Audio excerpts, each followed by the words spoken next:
السلام عليكم ورحمة الله وبركاته. وعليكم السلام ورحمة الله وبركاته. الحمد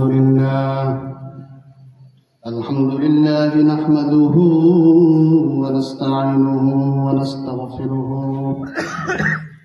ونؤمن به ونتوكل عليه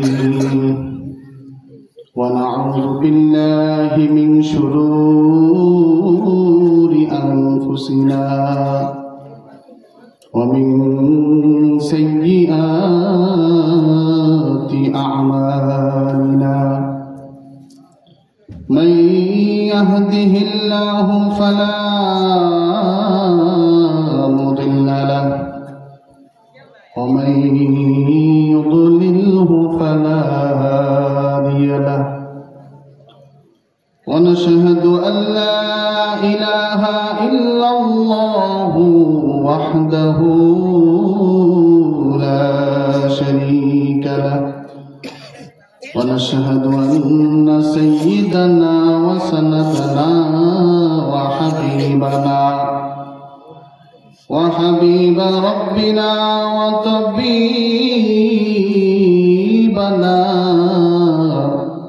وطبيب قلوبنا ومولانا ومرشدنا محمدا عبده ورسوله.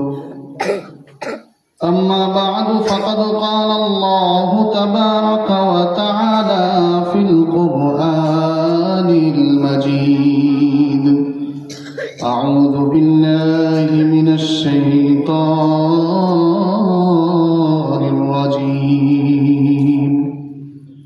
بسم الله الرحمن الرحيم.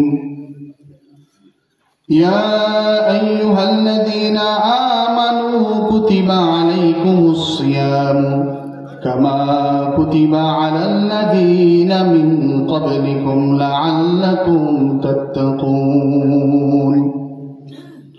وقال تعالى في آية أخرى: شهر رمضان الذي أنزل فيه القرآن هدى للناس وبينات من الهدى والفرقان.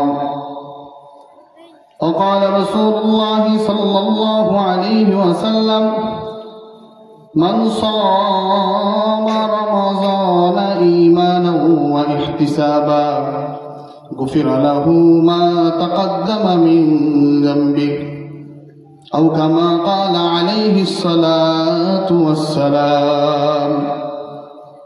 وقال تعالى في آية أخرى: إن الله وملائكته يصلون على النبي يا أيها الذين آمنوا صلوا عليه وسلموا تسليما. আমরা সবাই নামাজে দরুদ শরীফ পড়ি। আল্লাহুম্মা সাল্লি আলা মুহাম্মাদিন ওয়া আলা আলি মুহাম্মাদ কামা সাল্লাইতা আলা ইব্রাহিম ওয়া আলা আলি ইব্রাহিম ইন্নাকা হামিদুম মাজিদ। আল্লাহুম্মা বারিক আলা মুহাম্মাদিন ওয়া আলা আলি মুহাম্মাদ كما باركت على إبراهيم وعلى آل إبراهيم إنك حميد مجيد. আমরা সবাই একটু জবানটা খুলে জিকির করি: লা ইলাহা ইল্লাল্লাহ। সবাই লা ইলাহা ইল্লাল্লাহ, লা ইলাহা ইল্লাল্লাহ, লা ইলাহা ইল্লাল্লাহ, লা ইলাহা ইল্লাল্লাহ, লা ইলাহা ইল্লাল্লাহ, লা ইলাহা ইল্লাল্লাহ, লা ইলাহা ইল্লাল্লাহ, লা ইলাহা ইল্লাল্লাহ, لا إله إلا الله ইল্লাল্লাহ লা ইলাহা ইল্লাল্লাহু মুহাম্মাদুর রাসূলুল্লাহ সুবহানাল্লাহ walhamdulillah la ilaha illallah সবাই subhanallah walhamdulillah la ilaha illallah subhanallah walhamdulillah la ilaha illallah la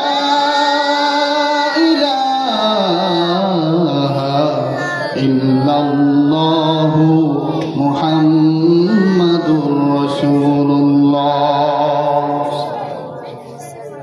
আল্লাহ রাব্বুল আলামিনের অসংখ্য অগণিত প্রশংসা। মহান রাব্বুল আলামিন আমাদেরকে এই কাজের ভেতরেও, যখন কাজের সিজন চলছে এর ভেতরেও আল্লাহ রাব্বুল আলামিন আমাদেরকে এখানে বসার তৌফিক দান করেছেন। এজন্য আমরা সবাই খুশি না বেজার? পিছনে যারা আছি তারা মনে হয় বেজার, পিছনের ভাইয়েরা বলেন খুশি না বেজার? যেহেতু আমরা খুশি, তাহলে খুশির চিহ্ন স্বরূপ, আলামত স্বরূপ সবাই একবার সমস্বরে উচ্চ আওয়াজে কালিমাতুশ শুকর আদায় করি, বলি আলহামদুলিল্লাহ। খুশি যদি আরেকটু প্রকাশ করতে চাই তাহলে কি তাকবীর বলতে পারবো? কিন্তু তাকবীর বলার সময় বসে বসে বললে হবে না, যেহেতু মুমিন, মর্দে মুজাহিদ, মুমিন এটা হলো বীরের জাতি। কিসের জাতি? বীরের জাতি না? 313 জন নিয়ে বদরের যুদ্ধে 1000-এর মোকাবেলায়, কাফেরের মোকাবেলায় 313 জন কিন্তু জয়ী হয়েছে। উহুদের ময়দানে 700 জন নিয়ে কাফেররা 3000 বাহিনীর মোকাবেলায় উহুদ যুদ্ধেও মুসলমান জয়ী হয়েছে। কি বলেন, ঠিক কিনা? মুতার যুদ্ধে মুসলমান ছিল 30,000, কাফেররা ছিল প্রায় 2 লাখ। এই যুদ্ধেও মুসলমান জয়ী হয়েছে। কি বলেন, ঠিক কিনা? আবার মোহাম্মদ বিন কাসিম যখন আমাদের এই সিন্ধু জয় করছে, সৈন্য নিয়ে আসছিল কয়জন? মোটে 17 জন না? 17 জন সৈন্য, মাত্র মুসলমান কয়জন? 17 জন।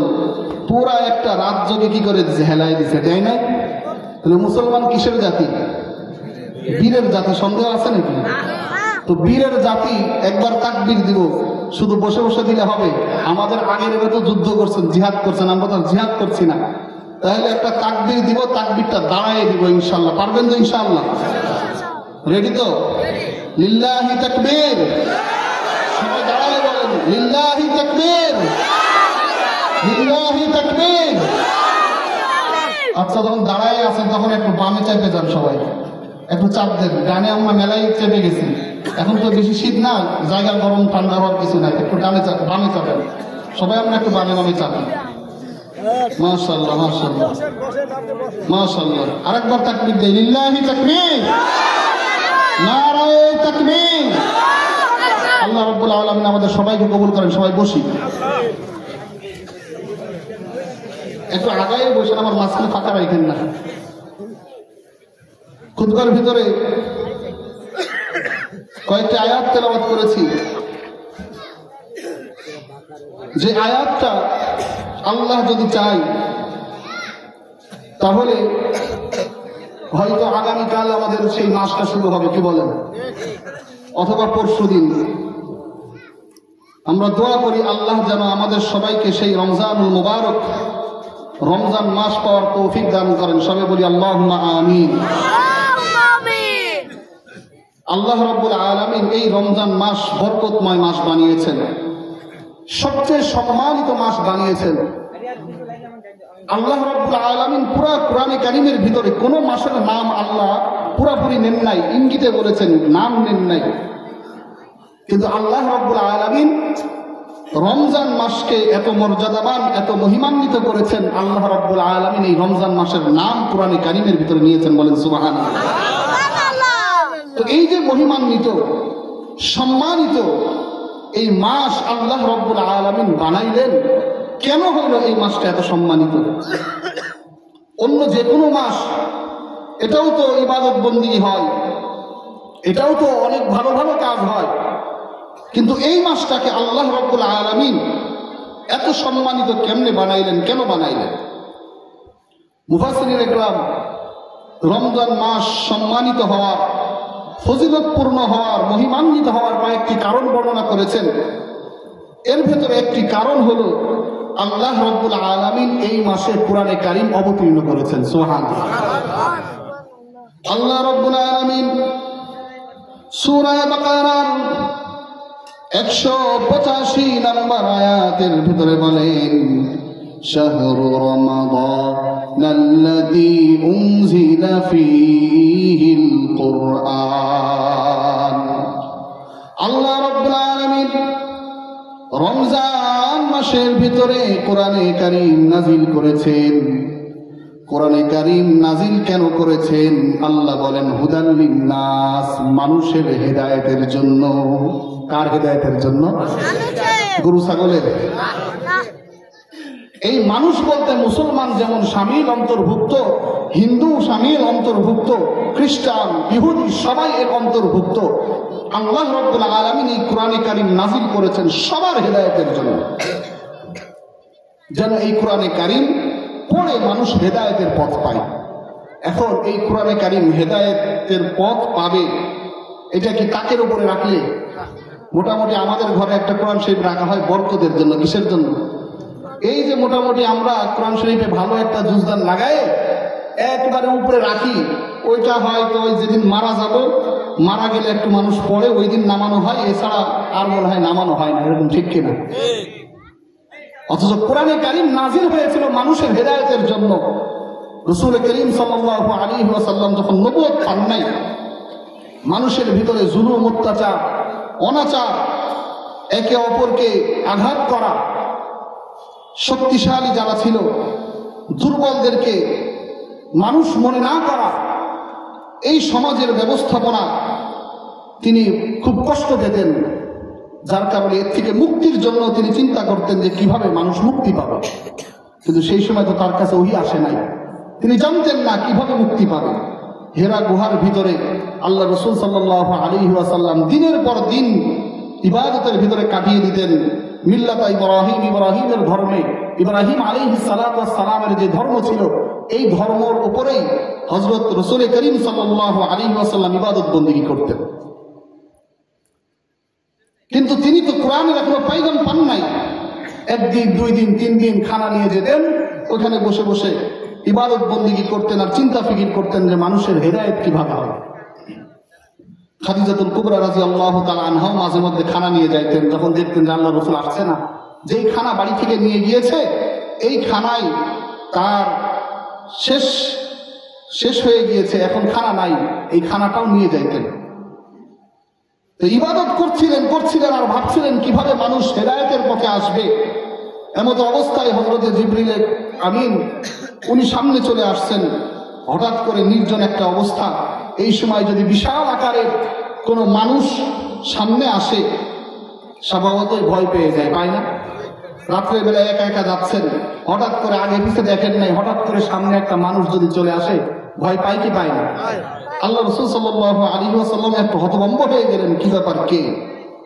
জিবরিল আমিন বললেন, আপনি ভয় পাবেন না, সুসংবাদ গ্রহণ করেন, আল্লাহ আপনাকে রিসালাতের দায়িত্ব দিয়েছেন, সুতরাং আপনি ইকরা পড়েন, ইকরা আপনি পড়েন। আল্লাহ রাসূল বললেন, মা আনা বিকারিন, আমি তো পড়তে জানি না, আমি তো লেখাপড়া শিখি নাই, উম্মি, আমি তো পড়তে পারি না, কি পড়ব? জিবরিল আমিন বিশ্বনবী সাল্লাল্লাহু আলাইহি ওয়াসাল্লামকে মুআনাকা করলেন, জড়িয়ে ধরে একটা চাপ দিলেন, প্রথমবার বললেন ইকরা। আল্লাহ রাসূল বলেন, জিবরিল আমিন যখন আমাকে চাপ দিলেন, মনে হলো আমার ভেতরের হাড় সব ভেঙে গেল। জিবরিল আমিন একজন ফেরেশতা, মানুষকে চাপ দিয়েছেন, জোরে একটা চাপ দিয়েছেন আর বলেছেন ইকরা। আল্লাহ রাসূল বললেন, মা আনা বিকারিন, আমি পড়তে পারি না, জানি না। জিবরিল আমিন আবার ধরে একটা চাপ দিলেন আর বললেন ইকরা। আল্লাহ রাসূল আবার বললেন, মা আনা বিকারিন। তৃতীয়বার আবার জিবরিল আমিন চাপ দিলেন আর বললেন ইকরা বিসমি রাব্বিকাল্লাযী খালাক, খালাকাল ইনসানা মিন আলাক, ইকরা ওয়া রাব্বুকাল আকরাম, আল্লাযী আল্লামা বিল কলাম। আল্লাহ রাসূলকে যখন বললেন আপনি আপনার রবের নামে পড়েন, আল্লাহ রাসূল সাথে সাথে এই 5টি আয়াত পড়ে দিলেন। বলেন সুবহানাল্লাহ। আল্লাহ রাসূল আল্লাহ রাব্বুল আলামিন নবীর উপরে আয়াতগুলো নাজিল করলেন। কোরআনে কারীম নাজিল হওয়ার ধারাবাহিকতা শুরু হয়ে গেল। আল্লাহ বলেন এই নাজিল হওয়া আমি শুরু করেছি রমজান মাসে, আর এই রমজান মাসে কোরআন নাজিল করেছি হুদাল লিন্নাস, মানুষকে হেদায়েতের জন্য, হেদায়েতের জন্য নাজিল করেছেন। আল্লাহ রাসূলের উপর যখন ওহী নাজিল হতো, আল্লাহ রাসূল অত্যন্ত কষ্ট পেতেন, পেরেশান হয়ে যেতেন। মাঝে মধ্যে আল্লাহ রাসূল বলেন 5 মাধ্যমে আমার কাছে ওহী আসতো। ওহী যখন আসতো 5টা মাধ্যম, অর্থাৎ 5 ভাবে আসতো। কোন সময় মৌমাছির গুনগুন গুনগুন যে আওয়াজ হয়, এরকম আওয়াজের মতো আসতো। কোন কোন সময় আল্লাহ রাসূল বলতেন যে আমার কাছে যখন ওহী আসে মনে হয় যে আমাকে একেবারে পিষে ফেলা হচ্ছে। এক সাহাবী বর্ণনা করেন যে আল্লাহ রাসূল সাল্লাল্লাহু আলাইহি ওয়াসাল্লাম বসেছিলেন আসন গেড়ে, তার একটা পা আমার পায়ের উপরে ছিল। হঠাৎ করে দেখি এত পরিমাণ ভারী হয়ে গেল আল্লাহ রাসূলের এই একটা পা, মনে হচ্ছিল আমার পাটা চূর্ণ বিচূর্ণ হয়ে যাবে। তো এই ওহীর কষ্ট আল্লাহ রাসূল সহ্য করেছেন কেন? হুদাল লিন্নাস, মানুষ যেন হেদায়েত পেয়ে। আল্লাহ রাব্বুল আলামিন এই কোরআনে কারীমের মাধ্যমেই মানুষকে হেদায়েত দিয়েছেন। রাসূল যখন জীবিত ছিলেন, হযরত ওমর রাদিয়াল্লাহু তাআলা আনহু কোরআনের মাধ্যমে হেদায়েত পেয়েছেন। একবার হযরত ওমর রাদিয়াল্লাহু তাআলা আনহু তাওয়াফ করছিলেন। আল্লাহ রাসূল সাল্লাল্লাহু আলাইহি ওয়াসাল্লাম এক জায়গায় বসে নামাজ পড়ছিলেন। তো নামাজের ভিতরে সূরা হাক্কা তেলাওয়াত করছিলেন। ওমর রাদিয়াল্লাহু তাআলা আনহু ওই তেলাওয়াত শুনছিলেন, তার কাছে খুব ভালো লাগছিল। কিন্তু তিনি চিন্তা করলেন একটু কবিতার মতো মনে হয়, এটা কবিতা নাকি, কবিতার মতো মনে হয়, এই কথা চিন্তা করছিলেন।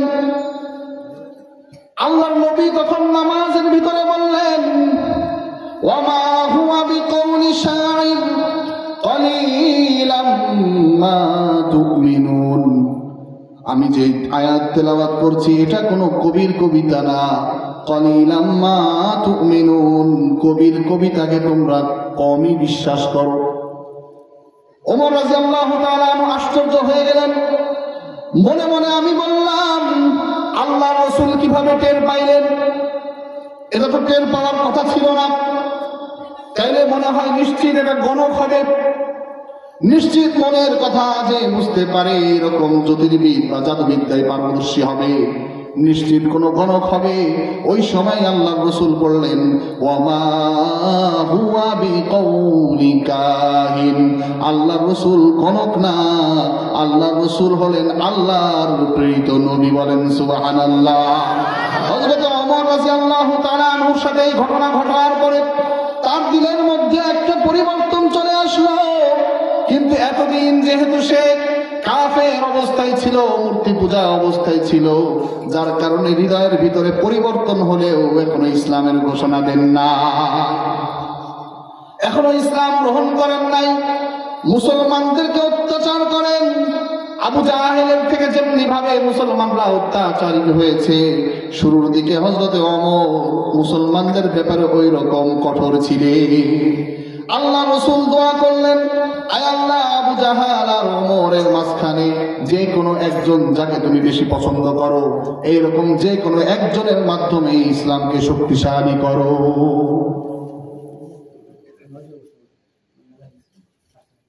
মহিলা প্যান্ডেলে আমরা একটু জায়গা করে দিই, ওইখানে আটছে না, তো যার কারণে আমরা একটু চেপে চেপে বসে জায়গা করে দিই। সবাই আমরা জিকির করি লা ইলাহা ইল্লাল্লাহ, লা ইলাহা ইল্লাল্লাহ, লা ইলাহা ইল্লাল্লাহ, লা ইলাহা ইল্লাল্লাহ, লা ইলাহা ইল্লাল্লাহ, লা ইলাহা ইল্লাল্লাহ, লা ইলাহা ইল্লাল্লাহু মুহাম্মাদুর রাসূলুল্লাহ। তো বলছিলাম হযরত ওমর রাদিয়াল্লাহু তাআলা আনহু যখন এই আয়াতগুলো শুনলেন, তার সাথে যখন এই ঘটনাগুলো ঘটলো, তিনি মনে মনে একটু ইসলামের দিকে একটু ধাবিত হইলেন ঠিকই, কিন্তু তিনি আবার কি, যেহেতু ওই বাপদাদার আমল থেকে মূর্তি পূজা করে আসছিলেন, যার কারণে ইসলাম গ্রহণ করেন নাই, কিন্তু একটু নরম হয়েছেন, একেবারে নরম হন না। একদিন আল্লাহ রসুলের ব্যাপারে দারুন নদওয়া, কাফেরদের বৈঠকখানার ভিতরে পরামর্শ হচ্ছে, এই মোহাম্মদের কারণে তো আমাদের ভিতরে একটা গন্ডগোল সৃষ্টি হয়ে যাচ্ছে, ভাই ভাইয়ের থেকে আলাদা হয়ে যাচ্ছে, বোন বোনের থেকে আলাদা হয়ে যাচ্ছে, স্বামী স্ত্রী আলাদা হয়ে যাচ্ছে, কি ধর্মের কথা বলে সব আলাদা হয়ে যাচ্ছে, কে আছে এমন মোহাম্মদের আজকে কি করতে পারবে, যে কোনো একটা কিছু করতে পারবে। হযরত ওমর রাদিয়াল্লাহু তাআলা দাঁড়াই গেছেন যে আবু জাহেল, আমি যাচ্ছি, এই যে আমি ওমর যাচ্ছি, এই যে তরবারিটা কোষ থেকে বের করলাম, যতক্ষণ পর্যন্ত মোহাম্মদের কল্যাণ আনিব ততক্ষণ পর্যন্ত আমি এই কোষকে, আমি এই তরবারিকে আর কোষের ভিতরে রাখবো না। সে তো কঠিন মেজাজ, কঠিন মেজাজ, হ্যাঁ আমাদের মধ্যে আলাদা করে ফেলছে আর আমি তাকে বাঁচায় রাখবো। সে একেবারে তরবারিটা নিয়ে গোড়ায় দিয়ে যাওয়া শুরু করছে। হযরত ওমর রাদিয়াল্লাহু তাআলা আনহু তরবারি উঁচিয়ে ঘোড়া দিয়ে যাচ্ছেন, তার সামনে মুসলমানরা এখনো দাঁড়াতে পারবে না, আল্লাহর পক্ষ থেকে এখনো হুকুম হয় নাই ইসলাম প্রকাশ করার। যখন ঘোড়া দিয়ে তরবারি উঁচিয়ে তিনি আগাচ্ছেন, পথের ভিতরে এক সাহাবীর সাথে দেখা হয়ে গেল, ইসলাম এখনো প্রচার করেন নাই, প্রকাশ করেন নাই। সাহাবী তাকে জিজ্ঞেস করলো কোন দিকে যাচ্ছেন? হযরত ওমর বললেন, মুহাম্মদের একদিন আমার যে কয়দিন লাগে আজকে তার গলাটা কেটে ফেলবো। সাহাবী বললেন, নাঈম বললেন, নাঈম বিন আব্দুল্লাহ রাদিয়াল্লাহু তাআলা আনহু বললেন, আপনি ঘর আগে ঠিক করেন, আপনি মুহাম্মদকে ধরবেন, মুহাম্মদকে ধরার আগে আপনি আপনার ঘর ঠিক করে আসেন। হযরত ওমর বললেন, কেন কি হয়েছে আমার ঘরে? তাই আপনার বোন ফাতেমা আর আপনার ভগ্নিপতি সাঈদ আগে মুহাম্মদের হাতে ইসলাম গ্রহণ করেছে, বলেন সুবহানাল্লাহ। হযরত ওমর রাদিয়াল্লাহু তাআলা এই কথা শোনার সাথে সাথে মেজাজটা খারাপ হয়ে গেল, আরো গরম হয়ে গেল। সাথে সাথে মুহাম্মদ এর রাস্তা বাদ দিয়ে তার ভগ্নিপতির বাড়ির রাস্তা ধরলেন। ভগ্নিপতি আর বোন আর খাব্বাব ইবনুল আরাত রাদিয়াল্লাহু তাআলা আনহু তাদেরকে কোরআনে কারীম শিখাচ্ছিলেন, কোরআনে কারীম শিখাচ্ছিলেন, কোরআনে কারীমের পাঠ দিচ্ছিলেন। বাইরে যখন হযরতে ওমর রাদিয়াল্লাহু তাআলা আনহুর কণ্ঠ শুনলেন, খাব্বাব রাদিয়াল্লাহু তাআলা আনহু ঘরের ভিতরে এক জায়গায় লুকায়ে গেলেন।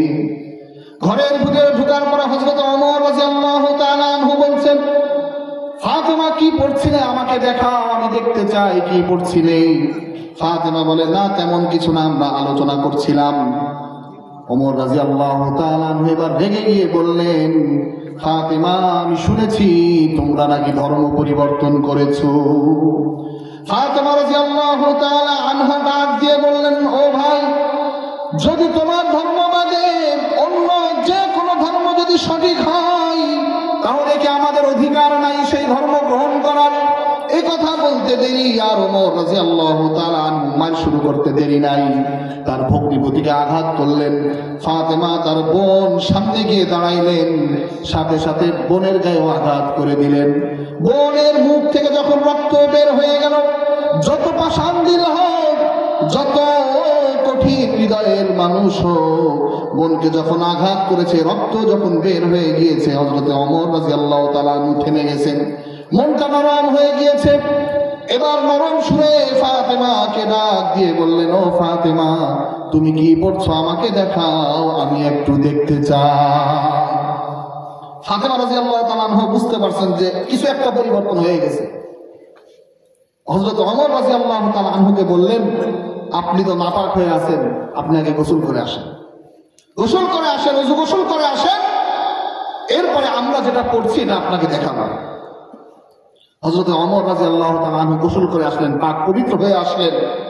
আসার পরে ফাতেমা রাদিয়াল্লাহু তাআলা আনহা যখন কোরআনে কারীম বের করে দিলেন, খাব্বাব ইবনুল আরাত রাদিয়াল্লাহু তাআলা আনহু এসে বললেন, হে ওমর, গতকাল রাত্রেই আমি রাসূলকে দোয়া করতে শুনেছি যে আবু জাহেল অথবা ওমর এই দুজনের মধ্য থেকে আল্লাহ তোমার কাছে যে প্রিয় তাকে ইসলাম গ্রহণের মাধ্যমে মুসলমানকে ইসলামকে শক্তিশালী করো।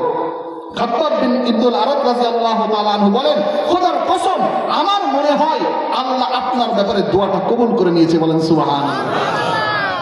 হযরত ওমর রাদিয়াল্লাহু তাআলা আনহু কোরআনে কারীম দিলেন, নেওয়ার পরে পড়া শুরু করলেন, তাহা মা আনজালনা আলাইকাল কুরআনা লিতাশকা। আল্লাহ বলেন, আমি এই কোরআনকে নাজিল করি নাই এই কারণে যে তোমরা কোরআন নাজিল হওয়ার পরেও দুর্ভাগা হতভাগা হয়ে থাকবি। কয়েকটা আয়াত যখন পড়লেন, ইল্লা তাযকিরাতাল লিমান ইয়াখশা, এই কোরআনটা হলো আল্লাহর পক্ষ থেকে হেদায়েত, কোরআনটা হলো আল্লাহর পক্ষ থেকে উপদেশ। সুতরাং কোরআন পড়বে, উপদেশ গ্রহণ করবে আর সৌভাগ্যবানদের অন্তর্ভুক্ত হয়ে যাবে। এই কারণে আমি কোরআনে কারীমকে নাজিল করে দিয়েছি, বলেন সুবহানাল্লাহ।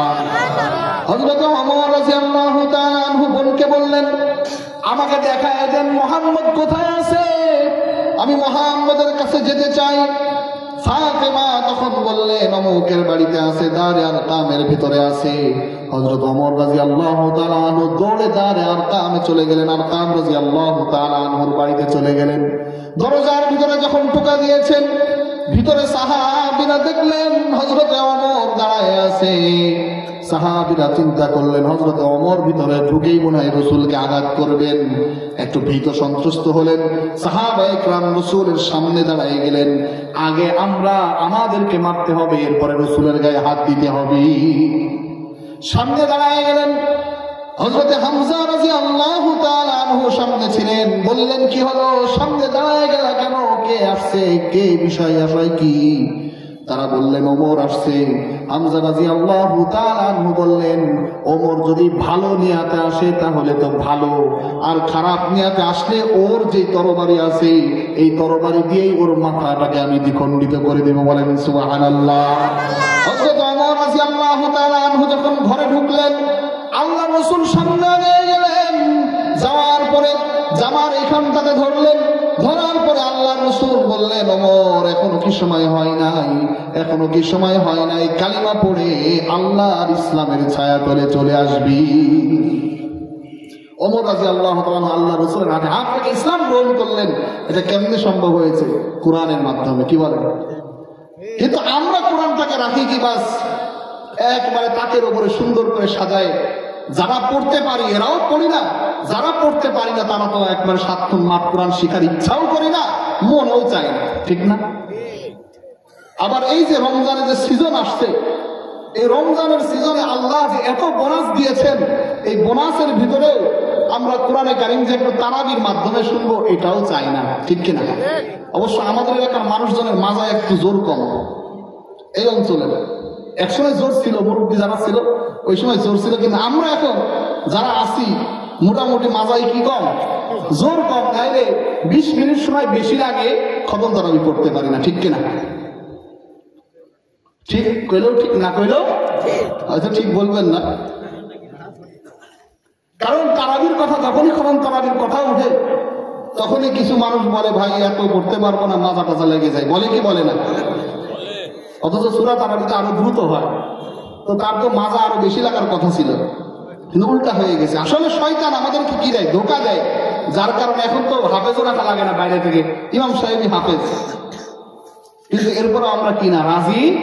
আর এই এলাকা বললাম এই কারণে, কারণ হলো মোটামুটি এই গ্রাম সহ আশপাশে, এদিকে মনে হয় কলিশাকুন্ডি আর এদিকে হলো কি ঘোড়ামারা বা দৌলতপুর, এর ভিতরে কোথাও খতম তারাবি হয়। একসময় হয়তো ওই সময়ের লোকজনের কি ছিল, মাজা শক্তি সব ঠিক ছিল আর তারা শক্তিশালী ছিলেন। আর এখন খাওয়া দাওয়া বেশি হয়, তারা খাইতেন কম, কিন্তু এখন খাওয়া দাওয়া বেশি হয়, কিন্তু মাজার আর কি থাকে না, বল থাকে না। যদি থাকতো তাইলে তো কি আমরা তারাবির জন্য কি করতাম, ইন্তজাম করতাম না? যে কোরআন হেদায়েতের জন্য আল্লাহ দিলেন, বাড়িতে তো পড়িও না, আবার অর্থগুলা এটাও তো দেখিও না। আবার রমজান মাসে যেহেতু একবার যদি তারাবির মাধ্যমে, খতম তারাবির মাধ্যমে আমি যদি পুরো কোরআনটা শুনি, সওয়াবের তো অভাব নাই, এটাও করি না, তাইলে হেদায়েতটা আসবে কিভাবে? অথচ রমজানের এই যে সওয়াব, রমজানের এই গুরুত্ব, রমজানের এই ফজিলত হওয়ার পিছনে এটাও একটা কারণ, আল্লাহ রাব্বুল আলামিন কোরআনে কারীমকে এই মাসে নাযিল করেছেন, বলেন সুবহানাল্লাহ। সেটাকে আমরা ছেড়ে দেই। 2 নম্বর, যেই কারণে রমজান মাস এত গুরুত্বপূর্ণ, আল্লাহ রাব্বুল আলামিন কোরআনে কারীমের 184 নম্বর আয়াতের ভিতরে বলেন, ইয়া আইয়ুহাল্লাযীনা আমানু কুতিবা আলাইকুমুস সিয়ামু কামা কুতিবা আলাল্লাযীনা মিন ক্বাবলিকুম লাআল্লাকুম তাত্তাকুন। ইয়া আইয়ুহাল্লাযীনা আমানু, হে ঈমানদারগণ, কুতিবা আলাইকুমুস সিয়াম, তোমাদের উপরে রোজাকে ফরজ করা হয়েছে, কামা কুতিবা আলাল্লাযীনা মিন ক্বাবলিকুম, যেমনি ভাবে তোমাদের পূর্বপুরুষদের উপরে রোজাকে ফরজ করা হয়েছিল, লাআল্লাকুম তাত্তাকুন, যেন তোমরা মুত্তাকি হতে পারো। ঈমানদারদের উপরে আল্লাহ রাব্বুল আলামিন রোজাকে ফরজ করেছেন।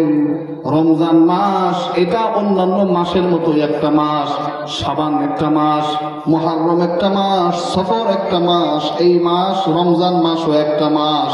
কিন্তু এর আলাদা বৈশিষ্ট্য হলো মুহররম মাসে কোনো রোজা ফরজ না, কিন্তু রমজান মাসে রোজা ফরজ। সফর মাসে রোজা ফরজ না, রমজান মাসে রোজা ফরজ। রবিউল আউয়াল মাসে রোজা ফরজ না, রমজান মাসে রোজা ফরজ। এই রমজানের ভিতরে রোজাকে আল্লাহ রাব্বুল আলামিন ফরজ করে দিয়েছেন আর ঘোষণা দিয়েছেন, কুল্লু আমালি বনি আদম ইউযাফুল হাসানাতু বিআশরি আমসালিহা ইলা 700 জিআফিন। প্রত্যেক বনি আদমের আমল, আল্লাহ রাব্বুল আলামিন হাদিসে কুদসির ভিতরে বলেন, প্রত্যেক বনি আদমের আমল 10 গুণ থেকে 700 গুণ পর্যন্ত বৃদ্ধি করা হয়, ইল্লা সাওম, একমাত্র রোজা বাদে। কি বাদে? রোজার সওয়াবের কোনো আল্লাহ হিসাব করেন নাই।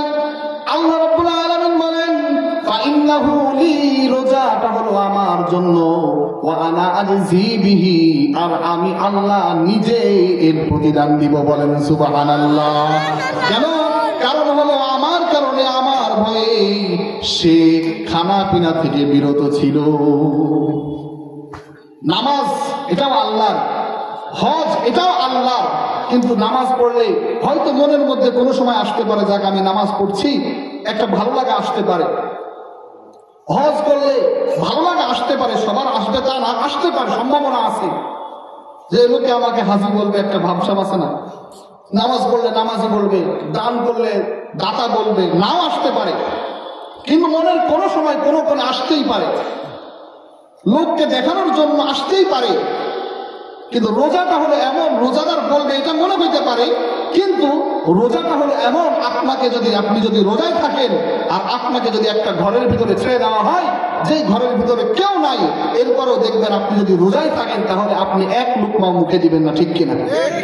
রোজাদারের সামনে কেউ নাই, চাইলেই কিন্তু ঘরের ভিতরে ঢুকে এক লুকমা পানি খেতে পারে, এক লুকমা খাবার খেতে পারে। কিন্তু মুখে যতই বলুক যে আমার কষ্ট হচ্ছে, এই হচ্ছে, সেই হচ্ছে, কিন্তু ঘরের ভিতরে কেউ নাই, আশপাশে কেউ নাই, খাইলে কেউ দেখবেও না। এরপরেও যার ভয়ে, রমজানের রোজা রাখার পরে যার ভয়ে সে এক লুকমা খাবার মুখে দেয় না, সে কে? আরো আসতে বলেন, কে? এজন্য আল্লাহ রাব্বুল আলামিন রোজাটা আমার, ফাইন্নাহু লি, রোজাটা আমার জন্যই বান্দা রাখে, ওয়া আনা আজজি বিহি, অন্যান্য আমলের সওয়াব 10 থেকে 700 গুণ বাড়ায় দিই। আর এই রোজাটা যেহেতু আমার, এটার কোনো হিসাব আমি আল্লাহ করি না। এটা হলো 2 নম্বর কারণ। আর 3 নম্বর কারণ, রমজান এত মহিমান্বিত হওয়ার কারণ হলো আল্লাহ রাব্বুল আলামিন এই রমজানের ভিতরে এমন একটা রাত দিয়েছেন, যে রাত যদিও 1 রাত, কিন্তু এই 1 রাত হলো 1000 মাসের চেয়ে উত্তম, বলেন সুবহানাল্লাহ। আল্লাহ রাব্বুল আলামিন সূরা কদরের ভিতরে বলেন, ইন্না আনজালনাহু ফি লাইলাতিল কদর, লাইলাতু মা আদরাকা মা লাইলাতুল কদর, লাইলাতুল কদরি খায়রুম মিন আলফি শাহর। আল্লাহ রাব্বুল আলামিন বলেন, ইন্না আনজালনাহু ফি লাইলাতিল কদর, আমি এই কোরআনকে নাযিল করেছি রমজান মাসে, রমজান মাসেরও একটা বিশেষ দিন, সেই দিনটা হলো লাইলাতুল কদর, সেই রাতটা হলো লাইলাতুল কদর। আমি রমজান মাসে কোরআন নাজিল করেছি, আর রমজানের ভিতরেও আরেকটা আলাদা রাত আছে, সেই রাতের ভিতরে আমি কোরআন নাজিল করেছি। আল্লাহ রাসূলকে কোরআনে কারীমের ভিতরে জিজ্ঞেস করেছেন, ওয়ামা আদরাকা মা লাইলাতুল কদর, হে নবী আপনি কি জানেন লাইলাতুল কদর কি? আল্লাহ নিজেই উত্তর দিচ্ছেন, লাইলাতুল কদরি খায়রুম মিন আলফি শাহর। লাইলাতুল কদর একটা রাত, কিন্তু এই রাতটা হাজার হাজার মাসের চেয়ে উত্তম। বলেন সুবহানাল্লাহ। এই রাতের ভিতরে আল্লাহ বলেন হাজার মাসের চেয়ে উত্তম। শুধু এটুকুই না, তানাজ্জালুল মালাইকাতু ওয়ার রূহু ফিহা বিইذনি রাব্বিহিম মিন কুল্লি আমর। আসমান থেকে ফেরেশতারা নাজিল হয়ে যায়, জিবরিল আমিন নাজিল হয়ে যায়। নাজিল হওয়ার পরে মানুষের সাথে দেখা সাক্ষাৎ করে, মুসাফা করে, আর এটা চলতে থাকে ফজর পর্যন্ত। বলেন সুবহানাল্লাহ। এই তিনটা কারণে মুফাসসিরিন ইকরাম বলেন, মুহাদ্দিসিন ইকরাম বলেন যে এই তিনটা কারণে রমজানের এত দাম আল্লাহ রাব্বুল আলামিনের কাছে। তিনটা কারণে, এক নম্বর কোরআন নাজিল করা হয়েছে, দুই নম্বর হলো এই মাসে রমজানের রোজা ফরজ করা হয়েছে, আর তিন নম্বর হলো আল্লাহ রাব্বুল আলামিন এই রমজানের ভিতরে একটা রাত দিয়েছেন, যে রাতকে কি বলা হয়? কদরের রাত। এই রাতের কারণে আল্লাহ রাব্বুল আলামিন কি করেছেন? এই মাসের, এই পুরা মাসের মর্যাদাকে আল্লাহ বৃদ্ধি করে দিয়েছে। বলেন সুবহানাল্লাহ। এখন বিষয় হলো যে আমরা এই তিনটা কাজের সাথে কতটুকু জড়িত হতে পারছি। আমাদের তো এখন অবস্থা এমন হয়ে যায়, অধিকাংশ মানুষ আমরা রোজাই রাখি না, কাজের সুতা দেই কি দেই না। আমার এই কাজ, এত খাটনি করে কি রোজা রাখা যায়? আসলে যারা রাখে এরা সর্বাবস্থায় রাখে, আর যারা রাখে না এদের কি সুতার অভাব। অনেক রিক্সাওয়ালা আছে, ভ্যানওয়ালা আছে, মুনিশ খাটে, রোজা রাখে, আছে না? দেখেন, আপনি আল্লাহর কাছে এই সুযোগ নাই যে আপনি বলবেন আমার বহুত কাজ ছিল যার কারণে আমি কি রাখতে পারি নাই, রোজা রাখতে পারি না। এটা বলতে পারবেন না। কেন? আপনি দুই দিকে যেতে পারেন। যদি অনেক ধন সম্পদের অধিকারী হয়ে থাকেন তো বলতে পারেন আমার ধন সম্পদ এত, ধন সম্পদের হিসাব করতে করতে এত ব্যস্ততা, এত ব্যবসা বাণিজ্য, যার কারণে আমি কি করতে পারি নাই, এই রোজা টোজা রাখতে পারি নাই। অন্যান্য নবীদের কথা বাদ দেন, সুলাইমান আলাইহিস সালামের বাদশাহী তো পুরা পৃথিবী ছিল, ওইটা রাখলাম আলাদা।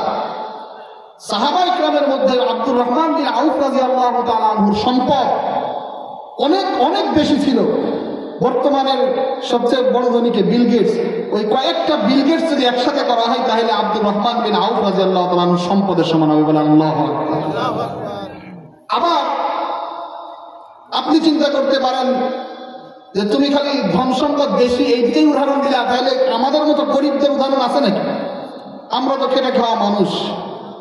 আচ্ছা, আমাদের এখানে যারা আসি এরকম কয়জন আসি যে খিদার কারণে একবারে পড়ে গেছি আর মৃগী রোগের মতো কাঁপাকাঁপি শুরু হয়ে গেছে? এরকম কে কে আছে? আমরা এখানে হাত উঠাই তো। অথচ আল্লাহর রাসূলের সাহাবী আবু হুরায়রা রাদিয়াল্লাহু তাআলা আনহু খিদার কারণে মসজিদে নববীর ভিতরে পড়ে গেছেন। খিদার কারণে তিনি কাঁপছেন। মানুষ মনে করছে হয়তো মৃগী রোগ উঠছে, এই জন্য কাঁপছে। মানুষ এসে স্যান্ডেল শুকাচ্ছে, স্যান্ডেল শুকাইলে তো মৃগী রোগ একটু কমে না? স্যান্ডেল শুকাচ্ছে, আরো অন্যান্য চিকিৎসার ব্যবস্থা করছে, হয়তো আবু হুরায়রার মৃগী রোগে ধরছে। আবু হুরায়রা রাদিয়াল্লাহু তাআলা আনহু বললেন, না না, আমাকে মৃগী রোগে ধরে নাই, খিদার কারণে আমি আবু হুরায়রা এরকম কাঁপছি। আল্লাহ আমাদেরকে এত গরিব বানান নাই যে আমরা একদিন একবেলা খাইলে পরে 3 দিন আর ভাত জুটে না, এরকম বানাইছেন নাকি? আপনি কি ওজর দিবেন? অথচ ইচ্ছাকৃত ভাবে যদি কেউ রোজা না রাখে, কোনো কারণ নাই, ওজর নাই, ইচ্ছাকৃত ভাবে যদি রোজা না রাখে, আল্লাহ রাসূল সাল্লাল্লাহু আলাইহি ওয়াসাল্লাম বলেন, একদিন আমি ঘুমায় আছি, আর বাইনামা আনা নাইমুন, একদিন আমি ঘুমায় আছি, হঠাৎ করে আতানি রাজুলান, স্বপ্নের ভিতরে 2 জন লোক আসলেন, আমাকে হাত ধরে নিয়ে গেলেন এক পাহাড়ের কাছে। যেই পাহাড়টা খাড়া পাহাড় ছিল, আমাকে ডেকে বললেন আপনি উপরে উঠেন। আমি তো বললাম লা উতিকুহু, আমি তো পারবো না, সক্ষম না। এই খাড়া পাহাড়ে কেমনে উঠবো? এটা সক্ষম না, আমি উঠতে পারবো না। ওই দুইজন লোক বললেন, আমরা আপনাকে সাহায্য করছি। আল্লাহ রাসূল বলেন, আমি ওই পাহাড়ের উপরে উঠলাম। পাহাড়ের উপরে উঠার পর দেখলাম প্রচন্ড আওয়াজ হচ্ছে, মানুষের চিৎকার হচ্ছে। আমি আমার সাথে থাকা দুইজনকে জিজ্ঞেস করলাম, এটা কিসের আওয়াজ? দুইজন ফেরেশতা বললেন, এটা হলো জাহান্নামীদের আওয়াজ। জাহান্নামীরা আওয়াজ করছে। আপনি সামনে আগায় চলেন। সামনে আগায় গেলাম, দেখলাম কিছু মানুষকে উল্টা করে ঝুলিয়ে রাখা হয়েছে। পাটা আকাশের দিকে আর মাথাটা হলো নিচের দিকে, ঝুলিয়ে এরকম রাখা হয়েছে। আর দুইটা আংটা এইভাবে মুখের ভিতরে ঢুকায় দুই দিক থেকে টান শুরু করেছে। এই দিকের যত গাল আছে, হাড্ডি আছে, সবগুলো আলাদা হয়ে যাচ্ছে। আল্লাহ রাসূল বললেন, এটা কেন করা হচ্ছে? এত চিৎকার করছে, এটা কেন করা হচ্ছে? আল্লাহ রাসূলকে জবাব দিলেন, এটা হলো ওই সমস্ত ব্যক্তি যারা ইচ্ছাকৃতভাবে রমজানের রোজা রাখে না। কে কে আছেন এই শাস্তি সহ্য করতে পারবেন? হাত তুলে দেন। কেউই সহ্য করতে পারবো না, কিন্তু তারপরেও আমরা মনে করি হয়তো হাদিসও মিথ্যা, কোরআনের আয়াতও মিথ্যা। আমি আল্লাহকে ভুলে যাই, জানি সবই আছে, জানার পরেও কাকে ভুলে যাই? আল্লাহকে ভুলে যাই, যার কারণে আর রোজা রাখতে পারি না। অথচ রোজাটা ছিল ফরজ।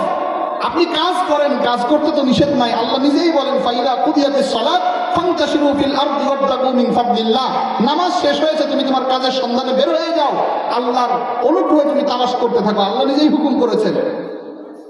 কাজ করতে তো নিষেধ নাই, কিন্তু কাজ করতে গিয়ে যদি আল্লাহকেই ভুলে যান, তাহলে সেদিন কি অবস্থা হবে? আল্লাহ রাব্বুল আলামিন কিয়ামতের দিন ডাক দিবেন, আল-ইয়াওমা নানসাকুম কামা নাসিতুম লিকা ইয়াওমিকুম হাযা। আল্লাহ রাব্বুল আলামিন তার বান্দাদেরকে ডাক দিয়ে বলবেন, বান্দারে, আল-ইয়াওমা নানসাকুম, আমি আল্লাহ তোদেরকে ভুলে গেলাম। কিয়ামতের দিন যদি আল্লাহ ভুলে যায়, একটু চিন্তা করেন কিয়ামতের দিনটা কেমন। আল্লাহ বলেন, ইন্নাল্লাযীনা কাফারু লান তুগনি আনহুম আমওয়ালুহুম ওয়ালা আওলাদুহুম মিনাল্লাহি শাইআ। কিয়ামতের দিনটা হলো এমন, যেই দিন কোনো সন্তান কাজে আসবে না, যেই দিন কোনো সম্পদ কাজে আসবে না। আর আয়াতের ভিতরে বলেন, ইয়াউমা লা ইউগনি মাওলান আন মাওলান শাইআন ওয়ালা হুম ইউনসারুন। আজকে একটা বন্ধুর সাথে বেড়াতে গিয়ে নামাজ হয় না, বন্ধুর সাথে বেড়াতে গিয়ে আমি রোজা রাখতে পারি না, এক বন্ধু আরেক বন্ধু ছাড়া থাকতে পারি না। কিন্তু কিয়ামতের দিন এমন হবে, ইয়াউমা লা ইউগনি মাওলান আন মাওলান শাইআন ওয়ালা হুম ইউনসারুন। সেই দিন কোনো বন্ধু বন্ধুর কাজে আসবে না, বন্ধু বন্ধুকে কোনো সাহায্য সহযোগিতা করতে পারবে না। সেই দিন কি অবস্থা হবে? অথচ মৃত্যু এত কাছে, এত কাছে, মৃত্যু এত কাছে, এত কাছে। এই রাত আমরা পার করতে পারবো কিনা এটার জানা নাই, গ্যারান্টি নাই। আমি যদি নিশ্চিত ভাবে জানতাম আমার মৃত্যু আজ রাতে আছে, তাইলে কি আজরাইলকে বলতাম, ভাই একটু পরে আয়, বলতে পারতাম? কথার কথা, আজরাইল আমাদের সামনে আসলো, সামনে এসে বলল, তোমারে আমি 1 ঘন্টা সময় দিলাম। মৃত্যুর 1 ঘন্টা, কয় ঘন্টা? 1 ঘন্টা সময় দিলাম, এই 1 ঘন্টার মধ্যে তুমি ইবাদত বন্দেগী যা পারো করো। এখন এমন কেউ কি আছেন এখানে? আজরাইলকে বলতেন, ভাই আমার আজকেই নামাবো, এই বেশি না, 1 ঘন্টার উপরে আর 15টা মিনিট আমাকে একটু সময় দেয়, আমি তামাকটা নামাই ফেলি। কেউ আছেন এরকম বলতেন? যদি জানা যাইতো যে 1 ঘন্টা সময় আছে, ওই সব কাজ বাদ দিয়ে মসজিদে দৌড়াইতেন না? যাইলে আমি মনে হয় 1 ঘন্টা বাঁচবো, আমি তাড়াতাড়ি মসজিদে যাইতেন না? কিন্তু আমাকে আজরাইল 1 ঘন্টা সময় দিলে আমি যাইতাম, অথচ আমি এখন বসে আছি, কিন্তু আমি জানি না এখন মারা যাবো কিনা। আমি মসজিদেও যাই না, আল্লাহর ইবাদত বন্দেগীও করি না, আল্লাহকেও ডাকি না, ঠিক না? এই দুনিয়ার পিছনে পড়ে দুনিয়াকে সাজাতে গিয়ে একেবারে আল্লাহকে ভুলে গেছি, অথচ চোখটা বন্ধ হওয়ার সাথে সাথে আমার দুনিয়া শেষ। চোখটা শুধু বন্ধ হবে, আমার দুনিয়ার কিছু থাকবে, কিচ্ছু থাকবে না। এই জন্য এক গজলের ভিতরে আছে যে রঙিনে পৃথিবী ছাড়তে হবে। এই পৃথিবী আপনাকে ছেড়ে যাইতে হবে, এই পৃথিবী থাকার জায়গা না, এই পৃথিবী ছেড়ে আপনাকে চলে যাইতে হবে। রঙিনে পৃথিবী ছাড়িতে হইবে, সাধের দেহ মাটিতে খাইবে, শূন্য হবে জিন্দেগানি, কার লাগিয়া এত মায়া এত চোখের পানি রে মন, কার লাগিয়া এত মায়া এত চোখের পানি। ঠিক কিনা? সন্ধ্যা হলে ডুবিবে বেলা, সঙ্গ হবে ভবেরি মেলা, সন্ধ্যা হলে ডুবিবে বেলা, সঙ্গ হবে ভবেরি মেলা, কেউ বা দেবে আখেরি গোসল, কেউ বা দেবে আখেরি গোসল, কেউ বা আনবে আতরদানি, কার লাগিয়া এত মায়া এত চোখের পানি রে মন, কার লাগিয়া এত মায়া এত চোখের পানি।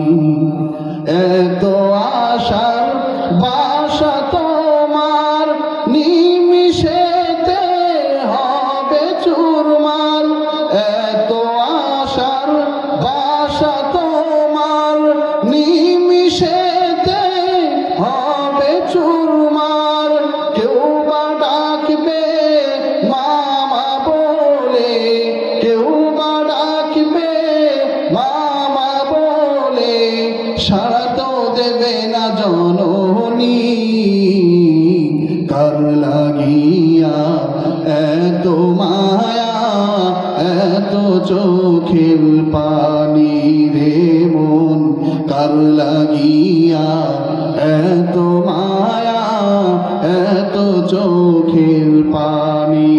রঙিনে পৃথিবী ছাড়িতে হইবে, সাধের দেহ মাটিতে খাইবে, রঙিনে পৃথিবী ছাড়িতে হইবে, সাধের দেহ মাটিতে খাইবে, শূন্য হবে জিন্দেগানি, কার লাগিয়া এত মায়া এত চোখের পানি রে মন, কার লাগিয়া এত মায়া এত চোখের পানি। ঠিক কিনা? যার জন্য এত চোখের পানি ফেললেন, যার জন্য আল্লাহ আখিরাত বরবাদ করলেন, আল্লাহকে ভুলে গেলেন, চোখটা বন্ধ হওয়ার সাথে সাথে আপনার জন্য কবরটা রেডি হয়ে যাবে। কি বলেন? ঠিক কিনা? কবরটাকে রেডি করা হবে।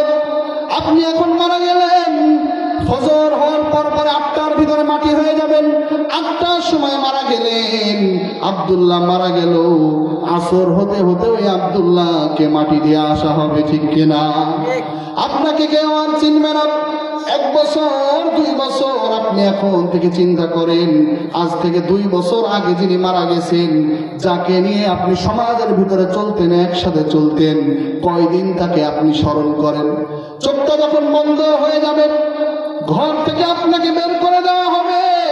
যেই ঘর করতে গিয়ে আপনি হালাল হারাম বাঁচেন নাই, যেই ঘর করতে গিয়ে আপনি সুদ খেয়েছেন, ঘুষ খেয়েছেন, বিচার করেছেন, অন্যায় অনাচার করেছেন, এই রক্ত পানি করা টাকা দিয়ে আপনি ঘর করেছেন, চোখটা বন্ধ হওয়ার সাথে সাথে এই ঘর থেকে আপনাকে নামায়ে দিবে।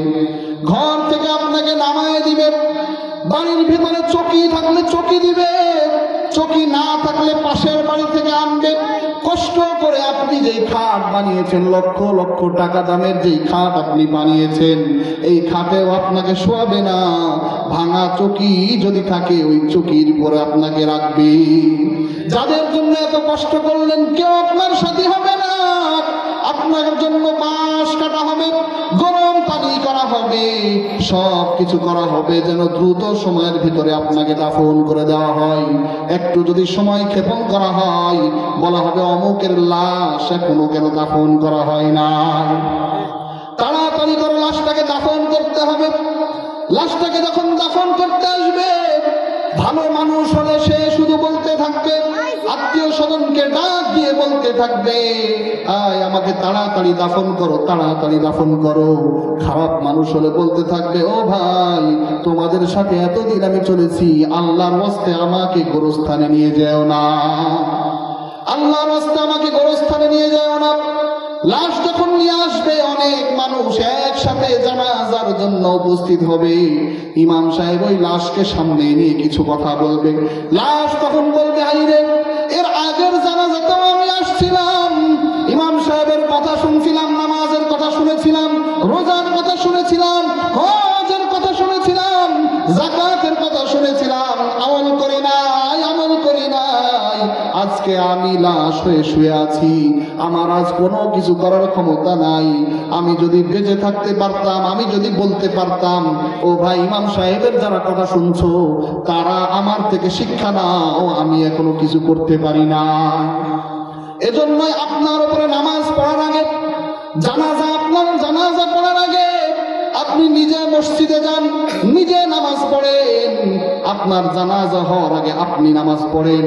যেদিন আপনার উপরে জানাজা হয়ে যাবে সেদিন আপনার আর নামাজ পড়ার কোনো উপায় থাকবে না। এজন্যই সল্লু ক্বাবলা আন তুসাল্লা আলাইক, নামাজ পড়েন, নামাজ পড়েন। আপনার উপরে নামাজ পড়ার আগে নামাজ পড়েন।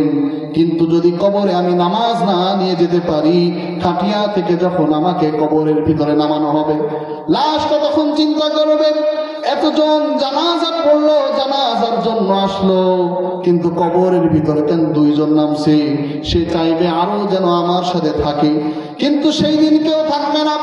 জনম দুঃখিনী মা, যে মা আপনাকে শীতের রাতে কষ্ট করতে দেয় নাই, যেই মা আপনি একবেলা না খাইলে চিন্তা করত, সেই মাও সন্তানকে বিদায় করে দিবে, সেই মাও কবরে আপনার সাথে থাকবে না। যেই বাবা আপনাকে এত মহব্বত করত, যেই বাবা আপনাকে এত ভালোবাসত, যেই বাবা আপনাকে মহব্বতের কারণে, ভালোবাসার কারণে একবেলা বেশি খেটেছে, 1 ঘন্টার জায়গায় 2 ঘন্টা কাজ করেছে, সেই বাবা নিজের হাতে মাটি দিয়ে আপনাকে চলে আসবে, মাটি দিয়ে আপনাকে চলে আসবে। আপনি কবরের ভিতর থেকে ওই চলে আসার আওয়াজগুলো পেতে থাকবেন।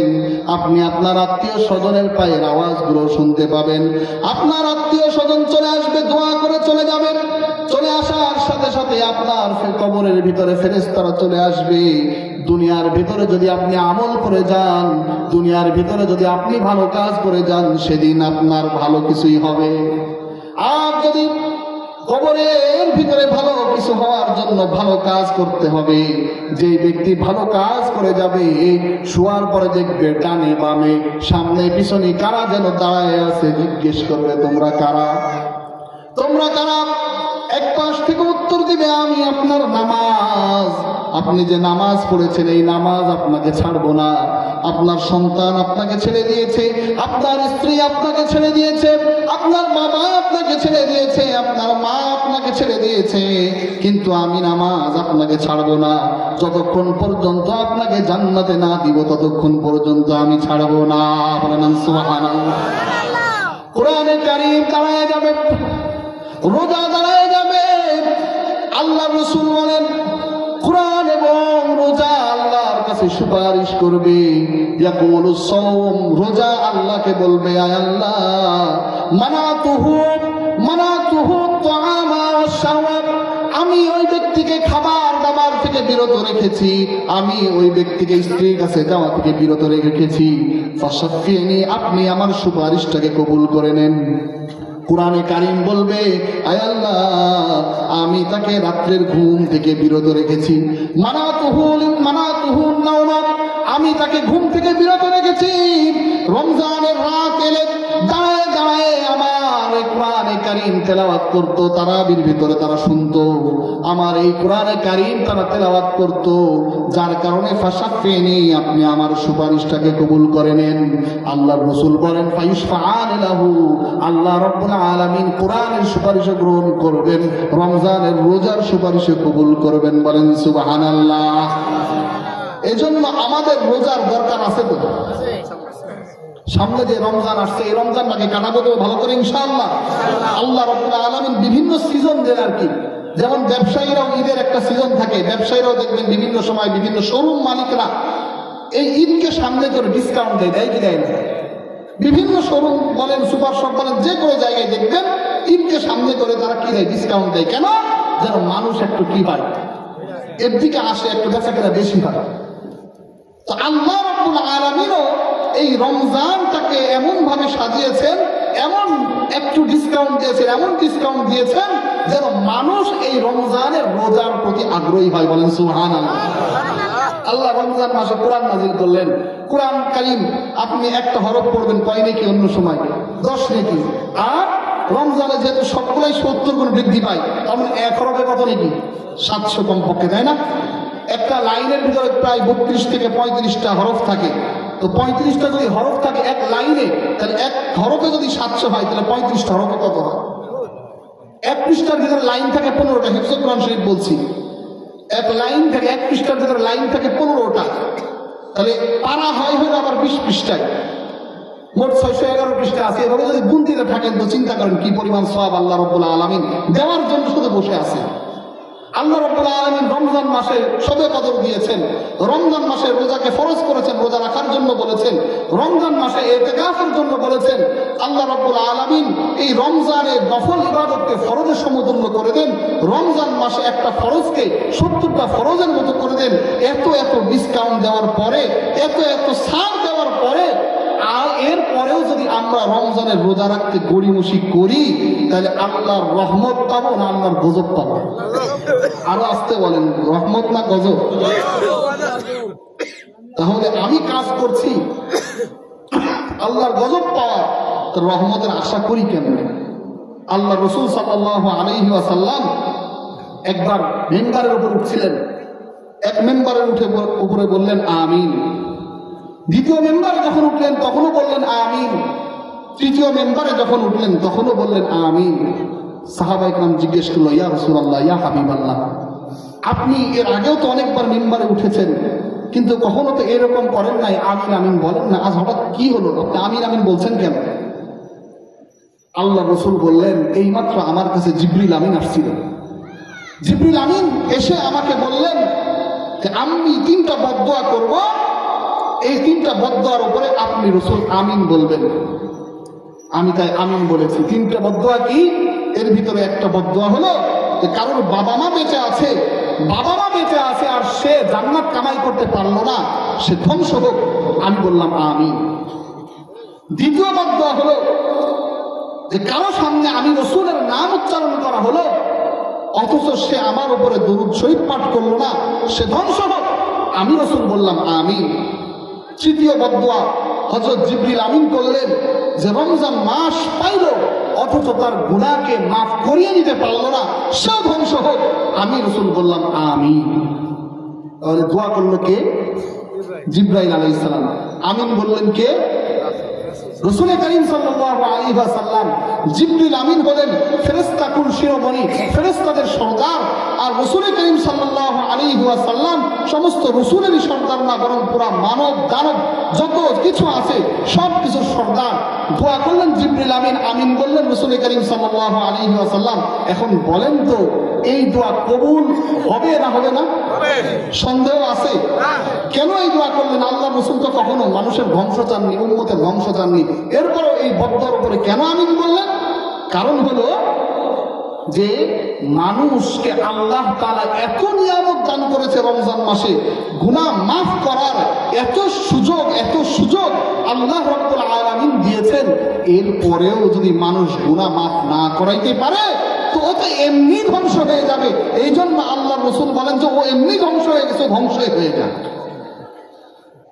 তাহলে যে সময়টা আছে, এই সময়টা আমরা কি রোজা রেখে কাটাবো না রোজা না রেখে কাটাবো? রোজা রেখে কাটাবো।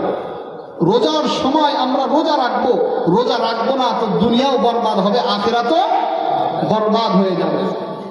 এজন্য আমাদের উচিত হলো আমরা যেন কি করি, রমজানের রোজাটা রাখি। আর বাইরে যারা আছি, আমরা এখনো এই প্যান্ডেলে আসি নাই, আমাদের বাপও মনে হয় এই গোরস্থানে নাই, আমাদের ভাইও এই গোরস্থানে নাই, কেউ মনে হয় এই গোরস্থানে নাই, তাই না? দোয়ার তাদের দরকার নাই। আমি অনুরোধ করব যারা বাইরে আছি, মেহেরবানি করে আমরা এখানে চলে আসি। প্রধান বক্তাও চলে আসছেন, আলহামদুলিল্লাহ। ওয়া আখিরু দাওয়ানা আলহামদুলিল্লাহি রাব্বিল আলামিন।